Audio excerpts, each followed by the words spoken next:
Menghadapi Piala Suratin U15 dan Gubernur Cup 2025, manajemen PS Palembang menggelar seleksi terbuka untuk pemain usia di bawah 15 tahun. Sebanyak 80 pemain muda dari berbagai sekolah sepak bola ikut ambil bagian dalam seleksi ini. Proses seleksi akan dilakukan satu tahap. Dari 80 peserta, hanya 30 peserta yang akan dipilih untuk mengikuti pemusatan latihan dan seleksi lanjutan.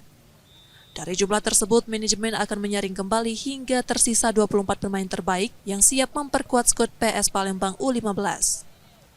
Seleksi ini menjadi wujud keseriusan manajemen dalam membentuk tim yang kompetitif dan siap bersaing di dua ajang besar tersebut. Dari total 80, kita dari open seleksi awal kita ambil 30 setengahnya, nanti berjalan kita paling ambil sekitar 24 pemain untuk persiapan Piala Gubernur dan Piala Suratin di pertengahan Juni nanti. Seleksi cukup hari ini. Selanjutnya kita nanti akan seleksi berjalan di antara 30 pemain yang terpilih pada hari ini.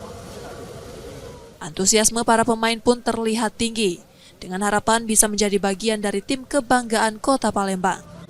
Saya ikut di PS Palembang ini untuk berkembang. Saya berlatih giat untuk menjadi pemain terbaik. PS Palembang menargetkan tim U15 mampu tampil maksimal dan memberikan hasil terbaik di kejuaraan mendatang. Nur Muhammad, Kompas TV, Palembang, Sumatera Selatan.